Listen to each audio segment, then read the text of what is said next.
ברוכים הבאים. כדי לשנות את הדפוסים האוטומטיים שלנו, אנחנו צריכים להפסיק לנתח את הסיפור בראש ולהתחיל להבין את האנטומיה החיה של החלקים בפנים ואיך אנחנו מזדהים איתם. למבנה הזה אני קוראת לופ הטראומה, והוא בנוי מ10 רבדים. בואו נלמד אותם אחד-אחד. הרובד הראשון, אני קוראת לו נהר החיים. זהו המצב הטבעי שאליו נולדנו. זרימה טבעית של חיות, סקרנות, רצון, חיבור, זה לא עושר מושלם, אלא נוכחות חיה ואותנטית. תדמיינו ילד קטן שמשחק בחול. הוא לא חושב אם הוא עושה את זה נכון, הוא לא מנהל את הרגש שלו, הוא פשוט שם, שלם ממה שהוא עושה. זה נהר החיים. גם אנחנו כמבוגרים מכירים את זה. רגעים נדירים שבהם אנחנו שוכחים את עצמנו לטובה. שקועים ביצירה, בשיחה עמוקה, הולכים לטבע. לרגע אין ניהול ואין שיפוט, יש רק נוכחות. נהר החיים, אנרגיית החיים שלנו, תמיד נמצאת שם, מתחת לכל הפצעים ומתחת לכל ההגנות. ונהר החיים לא מסתיים שם כי קרה לנו משהו. לצערנו, זה לוקח אותנו לרובד השני, שאנחנו קוראים לו הטריגר. הטריגר הוא גירוי חיצוני או פנימי שמפעיל את מערכת ההישרדות. הטריגר לא חייב להיות גדול. הוא יכול להיות בוס שאומר, צריך לדבר איתך בטון מסוים, בן זוג שמאחר ולא מודיע, לראות פוסט של מישהו שמצליח בתחום שאתה תקוע בו, להיות לבד בשבת בצהריים. הנקודה החשובה היא שהטריגר עצמו אינו הסכנה, הוא רק המפתח שפותח דלת ישנה. ולמה דלת ישנה? כי בעבר קרה לנו משהו אמיתי. מה שקרה היה או התעללות, פגיעה שקיבלנו ולא היינו אמורים לקבל, כמו מילים, אלימות, חדירה לגבולות, או הזנחה. מה שלא קיבלנו והיינו אמורים לקבל, או מה שלא קיבלנו ולא יכולנו לחיות בלעדיו. לא ראו אותנו, לא היו פנויים אלינו, לא היה מי שירגיע אותנו כאשר פחדנו. ולפעמים שניהם יחד. הזנחה והתעללות. הטריגר בהווה מחבר אותנו לאותה חוויה ישנה שלא עברה עיבוד. כאשר משהו גדול מדי קרה לנו, הגוף והנפש עשו את הדבר הכי חכם שהם יכלו, הם התפצלו. כאשר חוויה עולה על מה שהמערכת יכולה לעכל ברגע נתון, היא לא קורסת, היא מתחלקת.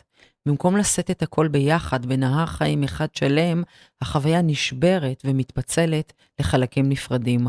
כל חלק לוקח איתו פיסה מהסיפור. אחד את הכאב, השני את הפחד, השלישי את הבושה, הרביעי את הכוח שהיה צריך כדי להמשיך ולתפקד. כך הצלחנו לשרוד.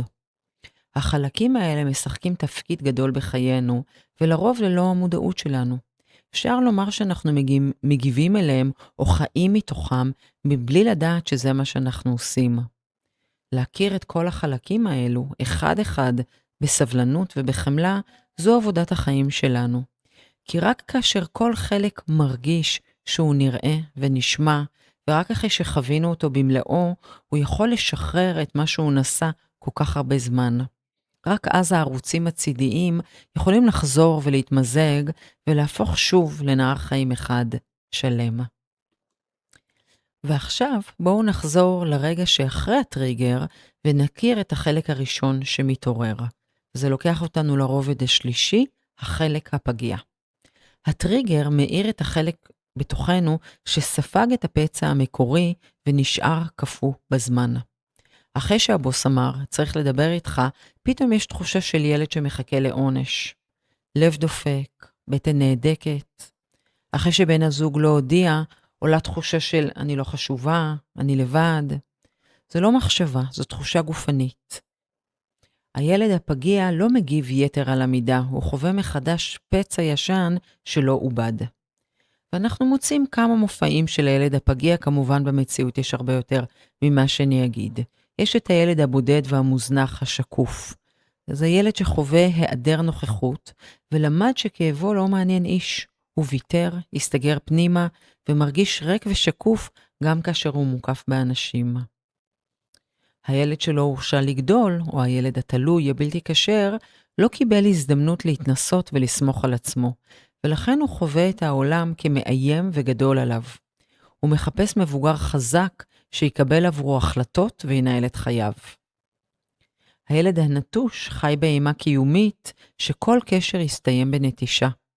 כדי למנוע את תהום הלבד, הוא נצמד, מרצה, ומוכן לבטל את עצמו לחלוטין כדי שהאחר לא יעזוב. הילד הרעב לאהבה, הנזקק, בניגוד לילד המוזנח, הוא לא ויתר, אלא נמצא בחיפוש נואש ומתמיד אחרי אישור. יש בו בור פנימי שגורם לכך ששום כמות של אהבה לא באמת מצליחה למלא אותו.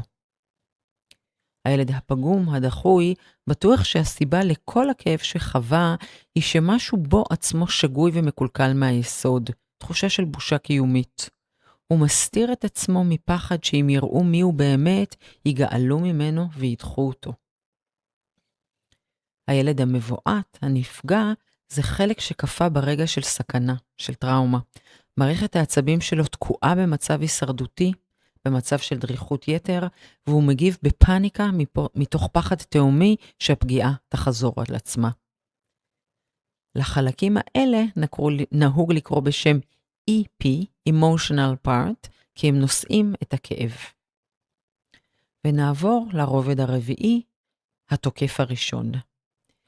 מיד כשהכאב עולה, קופץ קול פנימי שנוצר עוד בילדות. זה יכול להיות קול שנוצר כדי שנשרוד, וזה יכול להיות קול שהפנמנו. יש כמה סוגים של הקולות האלה.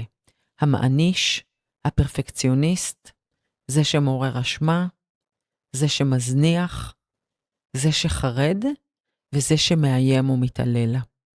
וזה יכול להישמע כמו, תפסיק להיות רגיש, זה כלום. מה את בוכה? את תמיד עושה מזה דרמה. אנשים חזיקים לא מרגישים ככה. אנחנו אומרים שזה לא הקול שלך, זה לא הקול של נהר החיים, אלא אלו הפנמות של מסרים שקיבלנו בעבר, שהפכו להיות קול פנימי. ונעבור לרובד החמישי, המגן הראשון. לאחר התוקף, או במקביל אליו, נכנס מגן שמנסה להרחיק את הכאב בדרך אחרת. לא בהתקפה, אלא בבריחה, הסחה או הרדמה. או בצורות נוספות שאנחנו נמנה אותם. הראשונה, בריחה. פתיחת הטלפון, גלילה בנייד, אכילה, עבודה מוגזמת. השני, קיפאון, להיות לא שם.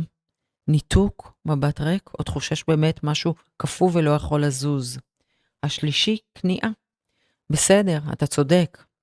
ככה אומרים גם כאשר אנחנו לא מאמינים בזה. הרביעי, הצמדות. להתקשר לחבר, לחפש אישור, לא להיות לבד עם הרגש. החמישי, פיצוי יתר. להגיד לעצמך שאתה מעל לכל זה ושאתה טוב יותר מכולם. והאחרון, השישי, הלחימה, למשל, להתפרץ על מישהו אחר שלא קשור. כל אחד מאיתנו פיתח את המגן שלו, וחשוב לומר, זה כמובן לא חולשה, אלא הישרדות. ומה קורה לנו אחרי שיש את שלושת החלקים האלה? את החלק הכי פגיע, את החלק התוקף ואת ההגנה, שאולי פחות חלק, אלא משהו יותר אינסטינקטיבי. יש את הרובד השישי, רגיעה זמנית. המגן עבד, לפחות לרגע, הרגש ירד, הגוף נרגע, החיים נראים בסדר שוב. למשל, אחרי שאכלת, בטן מלאה, הדאגה ירדה קצת. אחרי שגללת שעה בטלפון, הראש ריק יותר. אחרי שקיבלת אישור מחבר, בסדר, אני לא כזה גרוע. ההקלה אמיתית, הגוף באמת נרגע, אבל הפצע לא טופל.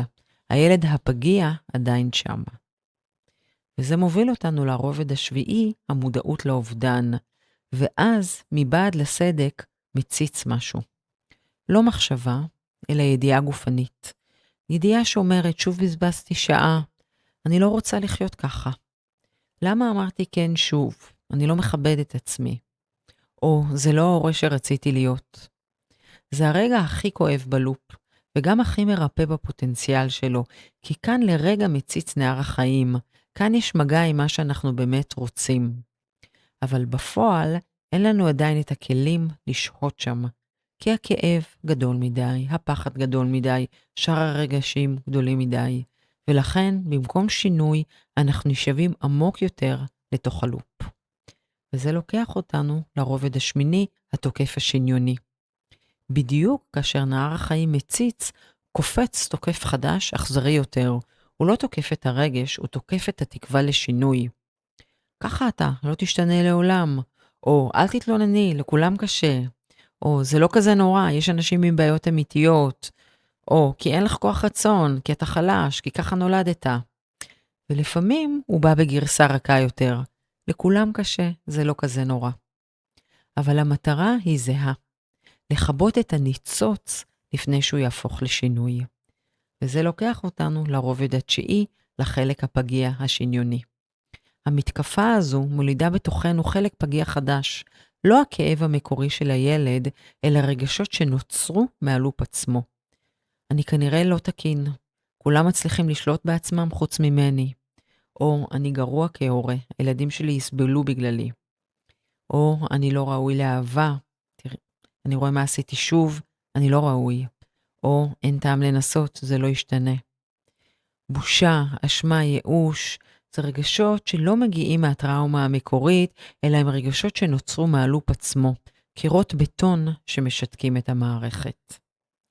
וזה לוקח אותנו לרובד העשירי לסגירת הלופ.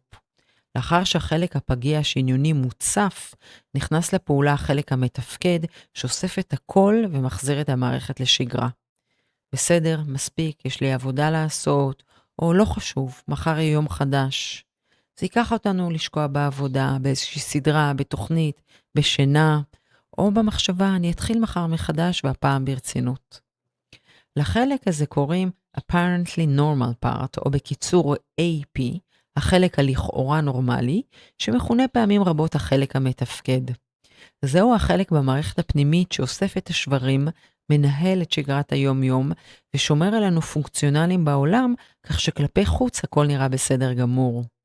הוא מצליח לעשות זאת על ידי ניתוק מהחוויה הפנימית, כך שהוא אינו בא במגע עם הכאב, הפחד או הטראומה שאותם נושא החלק הרגשי והפגיע, ה-EP. החלק הזה סוגר את הלופ, אבל כל עוד הלופ נסגר ככה, הוא יתחיל מחדש בטריגר הבא. אז מה שובר את הלופ?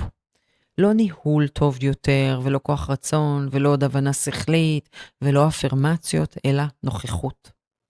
ברגע שלומדים לשבת לצד החלק הפגיע, החלק התוקף ולצד ההגנות, מבלי לתקוף ומבלי לברוח, הלופ מתחיל להשתנות. גישת ההתמקדות שאני מציעה ומלמדת אותה, היא מאפשרת לנו בדיוק את זה, ללמוד להקשיב לגוף ולשהות עם הרצון האמיתי שמציץ מבעד לכל ההגנות ולאפשר לו להוביל. כי ברגע שאנחנו שוהים עם החוויה, משהו בה מתחיל להתמוסס. ומתחת להתמוססות, כמו שאמרנו, יש את נהר החיים. נהר החיים תמיד שם, מתחת לכל ההגנות, התוקפים והחלקים הפגיעים. האפליקציה הזו היא הדרך שלך, הדרך שלך, לחזור אליו.